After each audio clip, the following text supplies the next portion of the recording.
시청자 여러분 안녕하십니까? 남북의 창입니다. 날은 청명한데 한반도의 가을 하늘엔 핵탄두, 핵실험이란 단어가 둥둥 떠다니고 있습니다. 네, 북한이 지난달 핵 선제 공격 가능성을 열어둔 법령을 제정한 데 이어 이딴 미사일 발사 도발 등으로 핵 위협 수위를 끌어올리면서 군사적 긴장이 높아지고 있는 건데요. 지금부터 남북의 창 시작하겠습니다.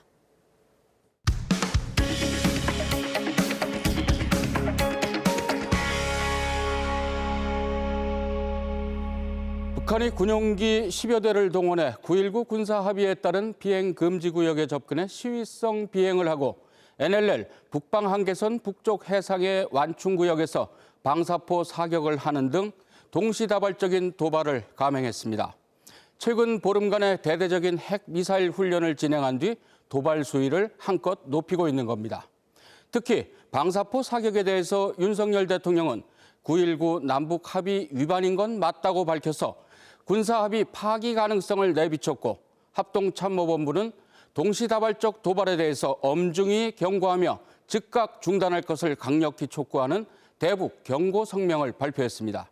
이와 관련된 소식을 이슈엔 한반도에서 짚어보겠습니다. 북한 군용기 10여 대가 우리 군이 유사시 즉각 대응을 위해 설정한 전술조치선을 넘어 비행금지구역까지 접근하고 동해상으로 탄도미사일을 발사하더니 동서의 해상 완충구역에서 포병 사격까지 벌였습니다. 황해도 마장동 일대에서 서해상으로 130여 발과 강원도 구읍리 일대에서 동해상으로 40여 발을 각각 발사했습니다. 북한 인민군 총참모부는 남한 군부가 전선 지역에서 감행한 포사격에 대한 대응 군사조치였다고 강변했습니다. 정부는 해상 완충구역 내에서의 포사격은 명백한 9.19 군사합의 위반이며 탄도미사일 발사 또한 UN 안보리 결의 위반이라고 규탄했습니다.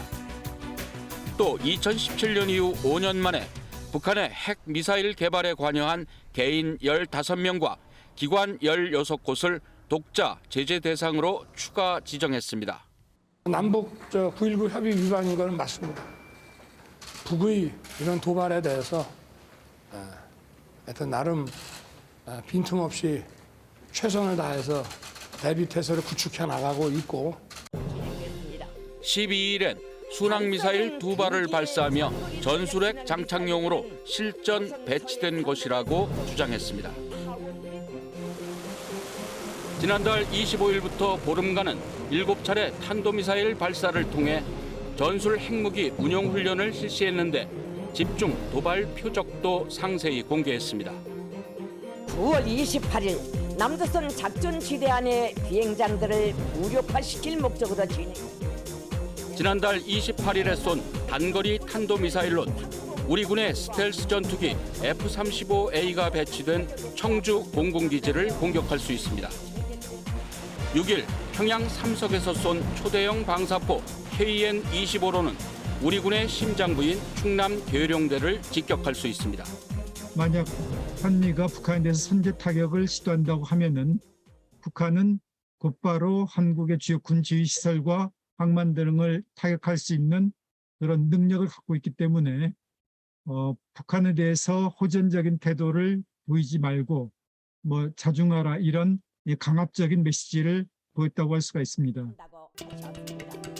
군사훈련을 현지 지도한 김정은 위원장은 적들과 대화할 내용도 없고 필요성도 느끼지 않는다고 말했습니다. 북한이 최근 공개한 군사훈련 사진에서 가장 눈에 띄었던 건 저수지에서 발사한 탄도미사일입니다. 바다에서 쏘는 SLBM 잠수함 발사용 미사일의 무게가 실리곤 있지만 아닐 가능성도 제기되고 있는데요. 어느 경우건 저수지에서 쏘는 건 대단히 이례적입니다. 한미의 감시를 회피하기 위한 궁여지책이란 평가 속에 북한에 맞선 우리 군의 대응 태세에도 허점이 드러났습니다. 지난달 25일 평안북도 태천 저수지에서 전술 핵탄두 탑재를 가정하고 발사한 탄도미사일입니다. 미니 SLBM이란 대체적인 평가 속에 북한 곳곳의 저수지나 호수에서 기습적으로 미사일을 쏘아 우리 군의 대응을 어렵게 하려는 의도로 보입니다. 하지만 산악지대의 저수지는 가뭄땐 수심이 낮고 겨울에는 물이 얼어 수중 발사가 불가능합니다. 물이 가득 차 있어도 미사일을 수상 구조물에 장착하는 과정에서 한미의 감시 장비가 포착할 수 있습니다. 역사상 세계 어디에서도 없는 사례라는 이유는 그만큼 가치가 없다라는 거거든요. 한미가 자신들을 정찰 자산을 통해서 항상 보고 있다라는 것에 대한 그 강박관념이 지나치게 이제 이런 기술까지도 이제 뭔가 공개할 정도로 상당히 다급하구나. 여기에 북한이 공개한 SLBM 탄두 기폭 사진은 과거 사진을 재활용한 것 아니냐는 지적도 나옵니다. 이달 8일 전투기 150여 대를 동원했다는 공격 훈련 당시에도 일부 전투기들이 이륙하지 못하거나 비상 착륙하고 심지어 추락한 것도 있었던 것으로 알려졌습니다. 이런 가운데 우리 군이 5일 쏘았던 에이테크임스 미사일 2발 가운데 한 발의 추적 장비가 소실된 사실도 뒤늦게 드러났습니다. 우리가 뭐 어떤 감시 장비나 CCTV를 설치해서 표적 부분에 중점을 둔 것이 아니라 북한의 연이은 탄도미사일 도발에 대한 대응 사격 차원에서 이루어졌다라는 측면에서 이해해 주시면 될 것 같습니다. 이같이 북한이 도발 수위를 높이자 여당에선 한반도 비핵화 공동선언을 폐기하자는 주장에 이어서 자체 핵무기를 개발하자는 강경론까지 제기되고 있는데요. 대통령실과 정부는 선을 긋고 대신 미국의 확장 억제 전력 강화를 내세우고 있지만 핵무장에 대한 여론도 만만치 않아서 앞으로의 상황 전개가 주목됩니다. 하지만 핵무장은 대단히 극단적인 선택이란 평가인데요. 자체 핵무장론의 현실화 가능성과 득실은 무엇일까요? 북한의 핵 개발에 대해 우리는 미국의 확장 억제로 맞서고 있습니다. 미국 핵무기의 보호를 받아 이른바 공포의 균형을 이룬 겁니다. 하지만 유사시 북한의 핵 위협을 받는 상황에서 미국이 확장 억제 전력을 적극적으로 전개해 한국을 방어하겠냐는 의문이 제기됩니다. 서울에 한 발 쏘고 그리고 아니면 부산에 한 발 쏘고 그러고 딱 얘기를 하는 거예요.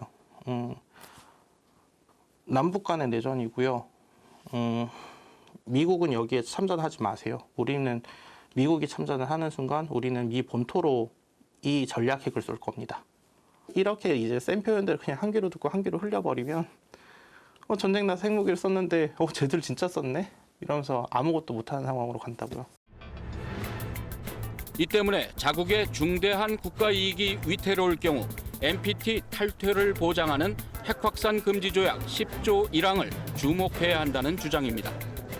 무엇보다도 중국은 한국이 핵무장의 방향으로 더욱더 나간다고 하면은 그 다음에 일본과 대만이 핵무장하는 것을 막기 위해서 어떻게 해서든지 북한을 비핵화 협상 테이블에 끌고 오려고 할 겁니다.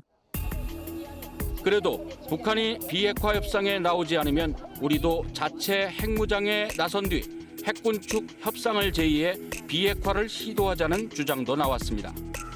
만약 북한이 핵무기를 50개 갖고 있다고 하면은 10개를 줄 때마다 북한에 대한 정유 수출에 대한 제재를 풀고 처음에는 그 다음에는 북한의 철광석 수출에 대한 제재를 풀고 그 다음에는 수산물 수출에 대한 제재를 푸는 식으로 북한에게 인센티브를 제공을 하면서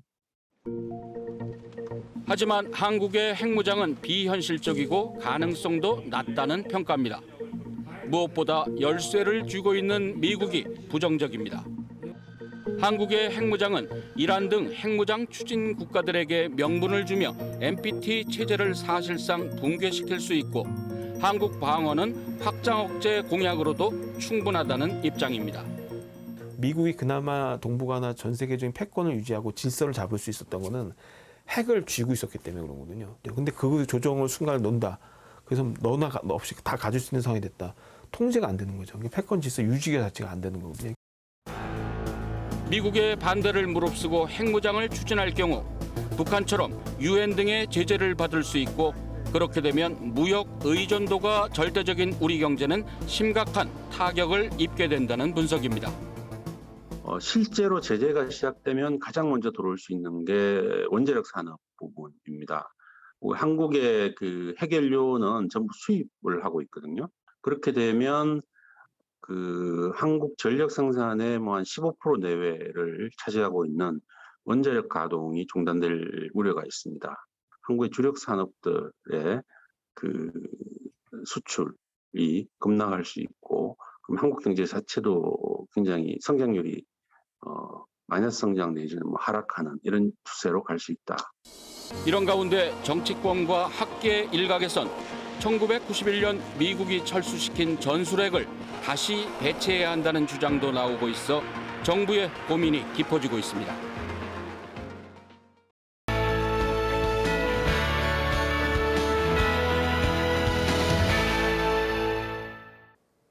지난달 25일부터 보름 남짓 전술핵 운용부대의 훈련을 현지 지도했던 북한 김정은 위원장이 이후 첫 민생 행보로 찾은 곳은 함경남도 연포의 온실농장 준공식이었습니다. 특히 노동당 창건일인 10월 10일을 택한 게 눈에 띄는데요. 당 창건 기념일에 평양의 경축 행사장 대신에 먼 지방의 온실농장을 방문한 데는 나름의 의도가 있었습니다. 요즘 북한은 첫 소식입니다. 줄지어 늘어선 온실들이 너른 들판에 펼쳐졌습니다. 북한이 올해 핵심 건설 사업으로 공을 들인 연포 온실농장인데요. 김정은 위원장이 참석한 가운데 열린 성대한 준공식. 오색 풍선이 날아오르자 사람들의 함성이 가득 찹니다. 경애하는 김정은 동지께서 준공 테이프를 끊으시었습니다. 만세 환호성과 축포가 터져오르고 감격의 파도가 끝없이 설레었습니다. 군 공항이었던 연포 비행장 땅에 만든 연포 온실농장은 부지 규모만 277만 제곱미터에 이릅니다. 850여 동의 온실과 1000여 세대의 주택을 비롯해 학교, 문화회관, 종합봉사시설 등도 들어섰는데요. 생산 면적만 해도 100 정도에 달하고 생산 능력이 수만 톤에 달하는 세계 최대 규모의 연포 온실농장은 높은 수준에서 실현된 우리식 농촌 문명 창조의 새로운 고점입니다. 김 위원장은 착공 이전부터 부지 시찰을 나섰고 2월 착공식에 참석해 당 창건일에 맞출 것을 지시하는 등 각별한 관심을 기울여 왔습니다. 이번 준공식에선 해질 무렵까지 농장을 둘러보고 시설과 작황을 점검했습니다. 대규모의 온실 농장을 각 도에 건설하고 남새 생산의 현대화, 집약화, 공업화를 실현해야 한다고 강조하셨습니다. 또 군인들과 밝은 표정으로 대화를 나누고 자신의 중절모를 해군 사령관 모자와 바꿔 쓰는 등 흡족함을 보이기도 했습니다. 김 위원장이 당 창건일에 지방 행사에 참석한 걸 봐도 연포 온실농장에 대한 높은 기대를 짐작할 수 있는데요. 핵무력을 대외적으로 과시하면서 먹고 사는 문제도 소홀하게 여기지 않는다는 안보와 민생을 동시에 챙기는 애민 지도자의 모습을 보인다는 분석입니다. 황해남도는 북한의 행정구역 가운데 가장 작은 도지만 최대 곡창지대인데요. 상대적으로 기후가 온화하고 또 재령, 연백 평야 같은 드넓은 평야가 있기 때문입니다. 추수철인 요즘 이곳 평야지대에 한창 일손이 바쁜데요. 식량난을 이겨내려 안간힘을 쏟고 있는 북한 당국에서도 이 황해남도에 대해서는 각별한 애정과 관심을 쏟고 있다고 합니다. 요즘 북한의 두 번째 소식 함께 보시죠. 황금빛 물결이 넘실거리는 계절, 추수철입니다. 들녘에선 한 톨이라도 더 건지려는 농민들의 손길로 분주한데요. 특히 올해는 황해남도에 전해진 소식에 다른 지역 농민들은 부럽기만 합니다. 군수공장까지 동원해 제작한 5,500대의 농기계가 도착한 겁니다. 이번에 당에서 마련하던 수많은 농기계들이 황해남도에 이제 가다는 모습을 보고 우리 농민들에게 베풀어지는 당의 크나큰 사랑과 믿음에 만세만 부르는 것으로서 대답해서는 안 된다고 생각합니다. 황해남도 주민들은 수확과 탈곡 작업에 쓰일 농기계를 바라보면서 감격한 모습인데요. 이전부터 황해남도는 살뜰한 관심을 받아왔습니다. 코로나19가 발생한 지난 5월, 김정은 위원장은 자신의 상비약품을 이 지역에 전했고 급성 장내성 전염병이 창궐한 6월에도 1호 약품을 전달했는데 주민들은 이를 사랑의 불사약이라고 불렀습니다. 경의하는 김정은 동지께서 황해남도 해주시에서 급성 장내성 전염병이 발생한 것과 관련하여 6월 15일 가정에서 마련하신 약품들을 조선노동당 황해남도 해주시위원회에 보내시었습니다. 김덕훈 내각 총리도 수시로 황해남도를 찾아 재해 방지 사업을 살피거나 농사 실태를 점검했는데요. 이러다 보니 노동신문은 2022년은 황해남도의 해라고 강조했습니다. 그러면서 당의 은덕에 풍년으로 보답할 것을 촉구합니다. 보안의 전체 노골자들은 경의하는 청미소 동지께서 보내주신 사랑의 농기계들을 받아 안고 계속 성과를 확대하고 있습니다. 이에 호응하듯 재령군에서는 올해 추수 작업을 계획의 150% 이상 진행했다는 소식을 알렸는데요. 만성적 식량난 속에서 곡창지대 주민들의 사기를 북돋고 이를 통해 쌀독을 조금이라도 더 채우려는 시도로 보입니다.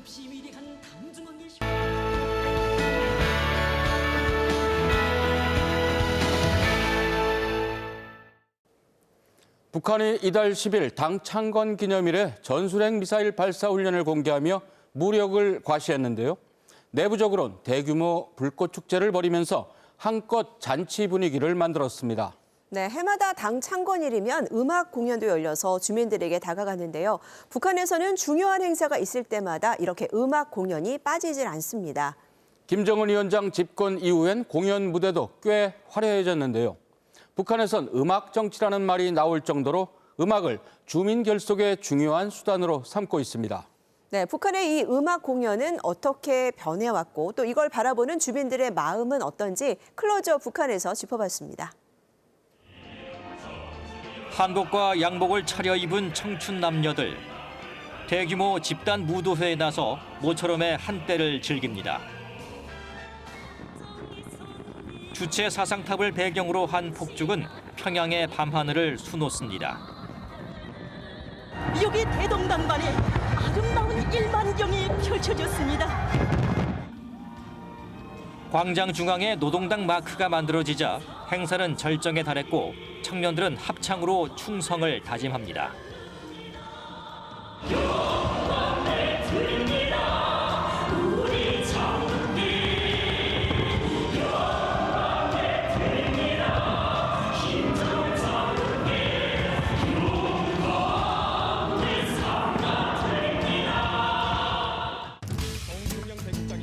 실내 공연장에서도 예술단체들의 음악 공연이 진행됐습니다.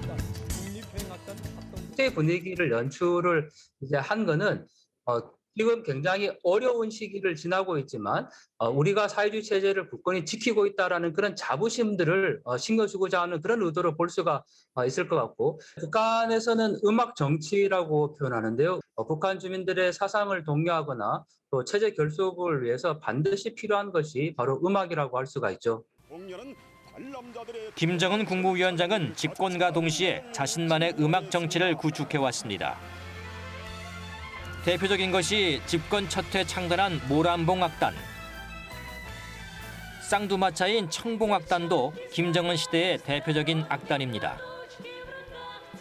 모란봉악단은 화려함을 추구한 반면 청봉악단은 앙상블 위주의 우아함으로 주목받았는데 두 악단 모두 젊은 지도자의 이미지 쇄신에 상당한 기여를 했다는 평가입니다. 의상도 무릎 위에 닿는 의상이 있고 퍼포먼스도 너무나도 각지게 멋있게 하니까 정말 젊은 정말 수령이 올라서니까 뭔가 달라지는구나. 그런 희망적인 게 있었어요. 진짜 그때는 진짜 우리도 이렇게 개혁되는가? 대외 교류에도 악단들은 적극 활용되고 있습니다. 2015년 러시아 모스크바에서 열린 북러 친선의 해 기념 공연. 화려한 드레스 차림의 청봉악단이 러시아 관객들을 찾았습니다. 같은 해 12월엔 우리에게도 잘 알려진 현송월 단장이 모란봉악단을 이끌고 베이징 공연길에 올랐는데 보시면 예. 가면 왔습니다. 모란동 하지만 공연 내용을 놓고 중국과 다투다 아예 공연을 취소해 북중 관계 악화의 단적인 상징으로 더 큰 주목을 받았습니다. 2018년엔 평창 동계올림픽을 계기로 삼지연 관현악단이 방한해 우리 대중가요를 부르며 화합의 분위기를 연출하기도 했습니다. 그런데 김정은 위원장 집권 10년을 맞아 북한식 음악 정치가 또 한 번 변화를 꾀하고 있다는 평가가 이어지고 있습니다. 7월 27일 정전협정 체결일 기념 공연에 등장한 신인 가수 정홍란이 대표적인 예입니다. 예전엔 볼 수 없었던 남한식 머리 스타일을 하고 등장해 시선을 사로잡은 정홍란.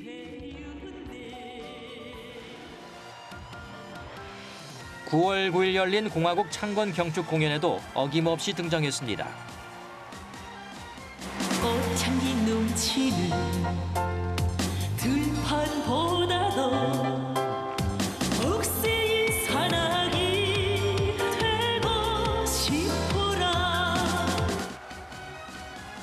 정홍란의 노래와 몸짓에 크게 호응하는 관중들. 2달도 채 되지 않은 기간 동안 정홍란의 인기가 상당해진 걸 짐작할 수 있습니다. 정홍란의 공연에 남한식 연출법이 느껴진다는 점은 눈여겨볼 부분입니다.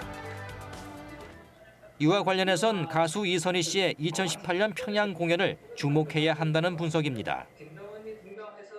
이선희가 입고 있었던 옷, 그리고 무대 매너라든지 또 관객들의 호응을 유도하는 법, 그리고 무엇보다 그 노래의 제목 자체가 이 하늘 이 땅에서라는 곡이었는데 그게 이선희가 부른 아름다운 강산과 굉장히 유사한 내용을 담고 있죠. 남북 평화 협력 기원으로 열린 2018 평양 공연 우리는 하나.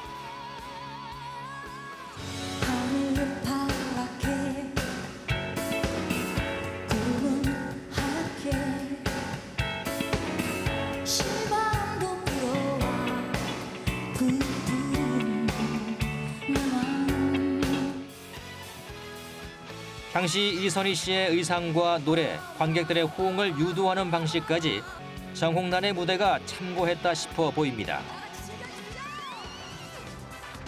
실제 정홍란은 북한 공연에서는 보기 드문 정장 옷차림으로 무대에 섰습니다.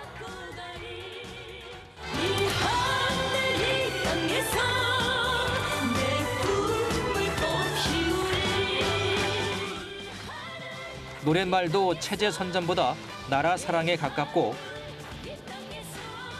비교적 차분한 분위기였던 노래를 역동적이고 빠른 리듬으로 편곡해 무대 전체를 누비기도 했습니다. 그렇다면 북한은 왜 남한 가수의 무대와 흡사한 공연을 선보인 것일까요? 음악이 갖고 있는 힘이라는 것이 있습니다.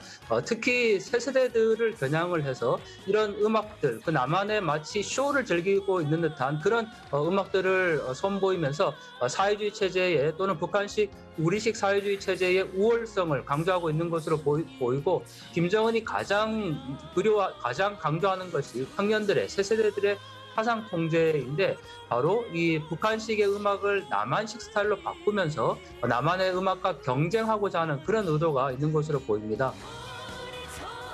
실제 정홍란의 공연 당시 젊은 관객들이 함께 박수를 치며 축제를 즐기는 듯한 모습을 자주 볼 수 있었는데 이들 청년들에게 음악은 정치적 수단에 앞서 하나의 공연 문화로 자리 잡았다고 탈북민들은 전합니다.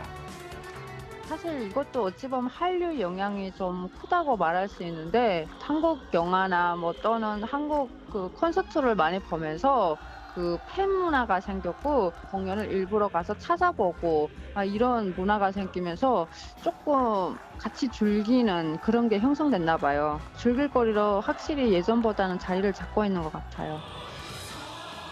그러나 이런 공연을 통해 고된 일상에서 잠시나마 벗어나 위안을 얻을 수는 있지만 근본적으로 팍팍한 삶을 어루만지기엔 역부족일 수밖에 없습니다. 집에서 본 화려함과 내 생활이 진짜 너무나도 찌든 생활과가 어울리지 않는구나. 대체 우린데 안 이렇게 보여주자는 게 뭘까? 그래서 어제 수령을 위해서 다 죽으라는 기구나. 예? 그렇게밖에 우리가 이해할 수가 없었어요. 실제로 코로나19 상황으로 내부 사정이 더욱 어려워진 만큼 북녘 가족이 전하는 소식은 들을수록 답답하기만 합니다. 최근 영안에 전화하면은 그래서 힘들다는 소리밖에 없어요. 너무 힘들다고 죽고프다고. 금강산 구경도 식후경이라고. 예. 내가 배가 든든하고 예. 집에 들어가 아이들이 배고프단 말을 하지 않아야 그 불꽃놀이도 희한하게 같이 즐길 수 있어요. 그러나 마음의 여유가 없으면은 그 어떤 아름다운 풍경도 아름답게 보이지 않아요. 한층 화려해진 모습으로 한 걸음 더 대중 속에 들어온 북한의 음악 공연. 하지만 주민을 다독이며 내부 결속을 다지는 특유의 음악 정치의 도구라는 역할은 바뀌지 않았다는 평가입니다.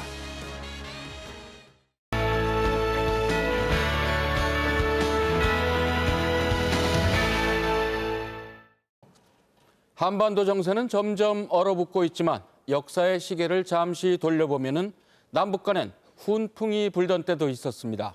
네, 남북 교류가 활발했던 때가 언제였나 싶은데요. 오늘 통일로 미래로에서는 그 교류의 흔적들을 북한의 건축물을 통해서 살펴보려고 합니다. 이하영 리포터, 이런 내용을 담긴 책이 나왔다고요? 네, 맞습니다. 지난 5월에 나온 책인데요. 직접 북한을 오가며 건설, 건축 작업에 참여했던 한 건축사가 당시의 이야기를 이곳에 담았습니다. 그러니까 우리 건축가가 직접 가서 이제 건물을 지었다는 건데 어떤 건물들이 있나요? 네, 의외로 많더라고요. 저희가 이제 영상과 사진으로 자주 접했던 평양의 체육관, 그리고 금강산 관광지구 등이 있었는데요. 이 건축물들을 어떻게 지었고 또 이 건축을 매개로 남북은 어떤 교류가 있었는지 새롭게 알게 됐습니다. 당시의 이야기 함께 들어보실까요? 임진강 너머로 북녘 땅이 어슴푸레 보이는 이곳에 한옥 모양의 성당이 고즈넉하게 자리 잡고 있습니다. 참회와 속죄의 성당은 2006년 4월 첫 삽을 뜬 뒤 2013년 6월에 다 지었는데요. 분단의 아픔을 치유하고 한민족끼리 총을 겨눈 데에 대해 속죄하는 마음을 담았다고 합니다. 6.25 전쟁 때 소실됐다는 북한 신의주의 진사동 성당 외관을 그대로 복원해냈는데요. 북한에서의 다양한 건설 사업에 직접 관여했던 변상욱 건축사에게 그동안 세간에 잘 알려지지 않았던 성당에 얽힌 뒷이야기를 들을 수 있었습니다. 폭 20m, 높이 7m로 만든 거대한 유리 모자이크 돔은 어떻게 만들었을까요?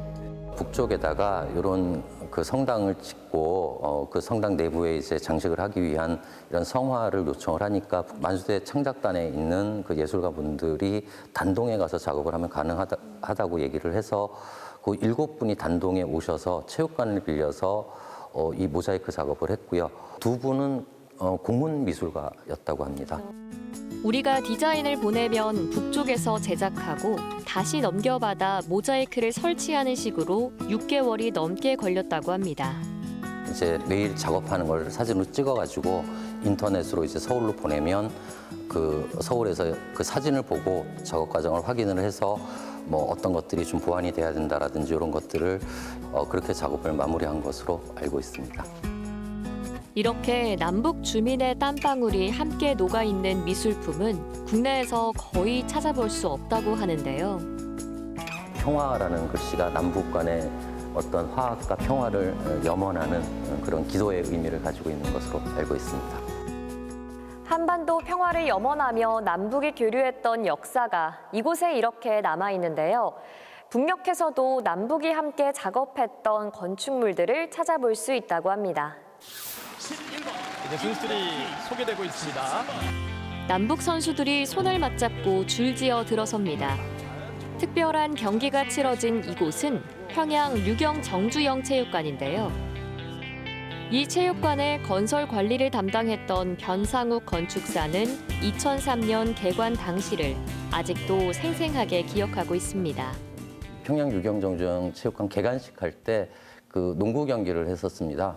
북쪽 선수 중에 2m 30이 넘는 이명훈 선수, 유명한 농구 선수가 있었습니다. 나중에 NBA도 진출을 했었다고 하는데요. 지금 이 사진에 정면에 보이는 분이 이명훈 선수이고요. 우리 측 현대와 북측 백두산 건축연구원이 함께 지은 곳인데요. 남북 관계에 훈풍이 불던 시절이라 과정도 순조로웠다고 합니다. 북쪽이 기본 설계를 하고 남쪽에서 실시 설계를 해서 그 남북이 공동으로 설계를 했다는 특징이 있다고 생각이 되고요. 굉장히 좋은 재료들을 사용을 했습니다. 지붕은 스테인리스 천정재를 사용을 했고요. 벽체도 보시는 것처럼 다 석재로 마감이 되어 있었습니다. 하지만 롤러코스터를 타던 남북 관계의 영향을 건축 분야도 피해가지 못했습니다. 금강산 관광이 시작될 무렵 가장 먼저 들인 숙박시설인 해금강 호텔은 바지선 위에 지은 독특한 설계였습니다. 발전 시설도 돼 있고 그리고 그 담수화 시설도 돼 있어서 용수도 자체적으로 공급을 할 수가 있고요. 오수 처리도 가능한 그런 시설이어서 초창기에 굉장히 유용하게 쓸 수 있었던 건물입니다. 2019년 김정은 위원장은 금강산에 있는 남측 시설을 철거하라고 지시했는데요. 볼품없이 들어앉아 명산의 경관을 손상시키는 노절한 시설물들을 싹 다 드러내고 우리식으로 처음부터 새롭게 다시 꾸립시다. 그리고 지난 3월 해금강 호텔의 해체 정황이 위성 사진을 통해 포착됐습니다. 사실은 좀 의미가 있는 건물인데 철거가 돼서 좀 굉장히 안타깝다는 생각이 들고요. 보존이 됐었으면 더 좋았을 텐데라는 생각이 듭니다. 금강산에는 원래 있던 온천을 대신할 큰 규모의 온천장도 새로 지었는데요. 금강산 관광이 진행될 당시 모든 이들의 인기를 독차지했다고 합니다. 금강산 온천에 있는 노천탕 사진인데요. 그 지금 보시는 돌은 다 금강산에서 직접 채취를 해서 사용한 돌들입니다. 그 겨울에 그 눈이 올 때 이 온천을 했던 적이 있는데 제 평생에 가장 인상적인 기억이었던 것 같습니다. 우리에겐 거의 알려지지 않은 건축 교류의 현장도 있습니다. 황해북도 천덕리의 농촌마을을 한 대북지원 단체의 지원으로 2005년부터 만든 건데요. 단순히 집만 지은 게 아니라 생활 반경이 있는 마을 전체를 꾸리는 대규모 작업이었습니다. 뭐 도로라든지 용수 공급 시설이라든지 뭐 이런 것도 다 설치를 했었고요. 또 백채마다 이제 타가서 유치원 이런 것들을 설치하는 계획을 가지고 있었습니다. 또 나중에 이제 마을 해관에 해당하는 그런 그 시설도 같이 짓기도 했었습니다. 이 과정에서 남북 주민들의 생활 습관과 문화적 차이도 확인할 수 있었다고 합니다.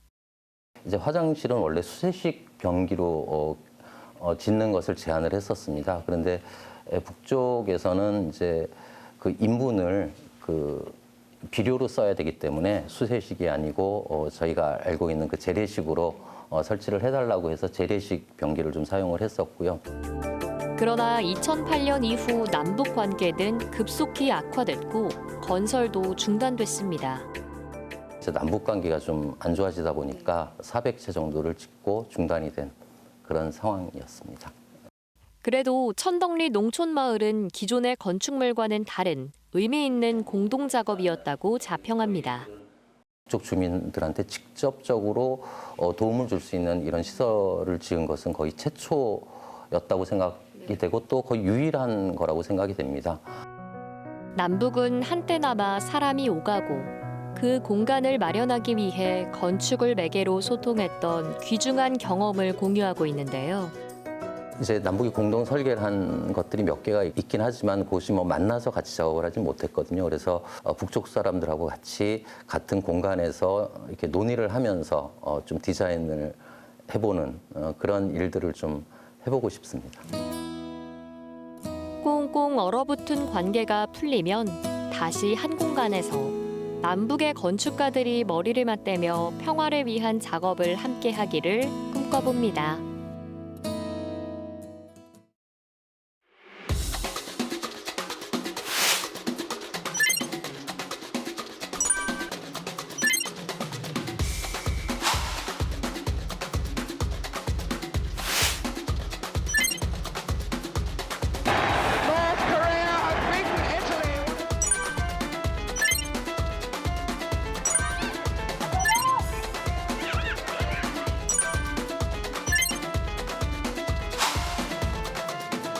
중앙체육단이라 하면 평양에 있는 체육천수단, 다시 말해서 중앙관부처 산하라든가 무력부, 그다음에 사법검찰 계통에 있는 체육단들을 통틀어서 중앙체육단이라고 해요. 4.25 체육단이라고 하거든요. 그 다음에 뭐 손꼽히는 게 압록강 체육단, 다시 말해서 경찰청이 운영을 하는 체육선수단.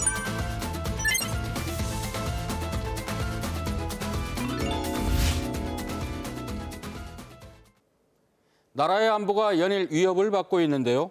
북한의 미사일 발사 등 군사적 도발 수위가 높아지고 있지만 우리 주식시장은 크게 흔들리지 않는 등 경제엔 별 영향이 없어 보여 다행스럽기도 합니다. 하지만 북한은 늘 그렇지 하면서 마음을 놓고 있을 때가 아닌 듯합니다. 안보 불감증, 이야말로 우리가 경계해야 하지 않겠습니까? 네, 한반도 긴장 수위는 높아졌지만 북한의 사슴 농장에서 논이는 사슴들은 평화로워 보입니다. 함경남도 부전군의 해발 1,450m 고원지대 농장인데요. 이 영상 전해드리면서 남북예창 인사드리겠습니다. 고맙습니다.